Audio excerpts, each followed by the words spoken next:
Let's talk about something so many of us struggle with. Why is it so incredibly hard to lose weight and actually keep it off? It feels like this constant, frustrating battle, right? Well, you're not alone. And today, we're going to dig into the science of exactly why this happens. Okay, so let's just rip the Band-Aid off, shall we? This chart shows you the cold, hard truth. A massive review of 29 different studies found that after just 1 year, people gained back about a third of the weight they lost. But look at year 5. That number skyrockets to over 80%. So if this has happened to you, I want you to hear this. It is not a personal failure. For most people, this is the predictable outcome. And, these statistics have a human cost. This is Robert. He did everything right, lost an amazing 40 kilograms, only to watch almost 30 of them creep back on. His words just capture that feeling of complete and utter defeat. It's a tough cycle that can make anyone want to throw in the towel. So what on earth is going on? Well, here's the first huge piece of the puzzle. This isn't about a lack of willpower. Not at all. It's about biology.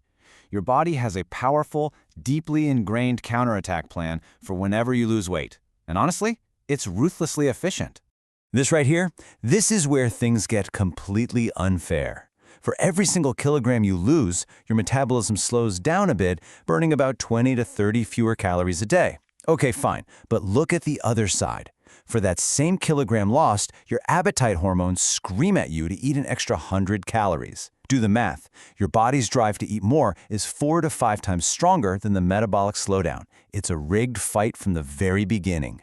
So let's see how this actually plays out.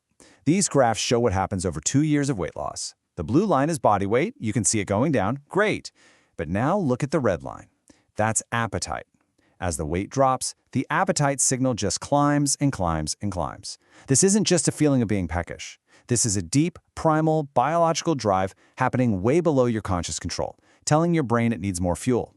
And here's what happens next.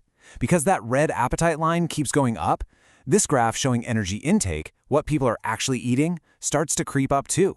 It happens so slowly, you barely even notice it. It's just a slightly bigger portion here, an extra handful of nuts there. But that gradual increase is exactly what causes that dreaded weight loss plateau and starts the whole regain cycle all over again. But the story doesn't end with the number on the scale, not by a long shot. It turns out that where your body stores fat is absolutely critical. So in this next part, we're going to see why not all fat is created equal. And we're going to meet the real hidden enemy when it comes to our health. First off, let's just reset how we think about body fat. We tend to think of it as this inert, unwanted stuff. But adipose tissue is actually a complex, vital organ. Yes, it stores energy, but it also protects our internal organs, and this is key. It acts like a giant hormone-producing factory that regulates everything from hunger to inflammation.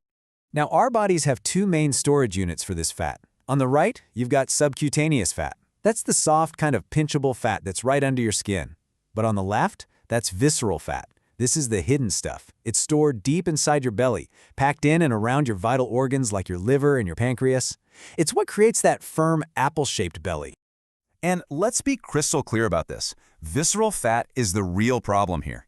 Unlike the fat under your skin, this stuff isn't just taking up space. It's metabolically active in the worst way. It wraps around your organs, messes with their function, and pumps out inflammatory molecules that are a key driver of things like high blood pressure, high cholesterol, and type 2 diabetes. Okay, so we've got our own internal biology working against us, but there's another major player in this fight, an external enemy that's all around us every single day, our modern food environment. This brings us to a really fascinating question that was at the heart of a groundbreaking study. What if the way our food is made, how processed it is, actually matters more for weight gain than the calories, fat, or sugar that are listed on the label? All right, so here's how they designed this incredibly clever study. Researchers had people eat an ultra-processed diet for a few weeks and then switch over to a diet of minimally processed foods. But here's the brilliant part. Both diets were perfectly matched. They had the exact same amount of calories, fat, sugar, and salt available. On paper, they were nutritionally identical. The results were, well, they were staggering. Even though people could eat as much as they wanted, when they were on the minimally processed diet, they lost nearly twice as much weight. This is a huge deal. It suggests that something about the processing itself drives our bodies to overeat and store fat, totally separate from the basic nutrients. And the benefits were so much more than just a number on a scale. People reported way better control over their cravings, especially for savory foods. And maybe most important of all, the weight they lost was mostly body fat, while they held on to their muscle. That is the absolute gold standard for healthy weight loss. So if our biology is hardwired to fight us, and our food environment is pushing us in the wrong direction, it can all feel pretty hopeless, can't it? But it's not. The answer isn't to just give up. The answer is to completely change the way we approach the battle.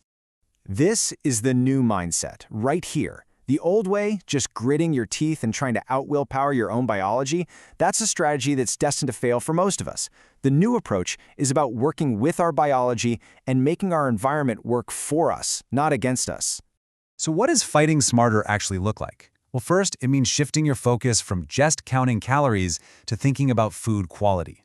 Prioritize real, minimally processed foods. Second, you have to understand and accept that your body is going to fight back with more hunger, and you need a plan for that. And finally, you've got to stop thinking about short-term punishing diets and start building sustainable habits you can actually live with. And here's maybe the most encouraging news of all. You do not need to lose a massive amount of weight to radically improve your health. Huge studies have shown that a modest, sustained weight loss of just 7%, can slash your risk of developing type 2 diabetes by a jaw-dropping 58%. That is a life-changing impact from a truly achievable goal. So I'll just leave you with this one final thought to chew on. Given that our biology and our modern world are pretty much stacked against us, maybe the goal shouldn't be to win the war on weight. Maybe the goal is to change the terms of the fight altogether.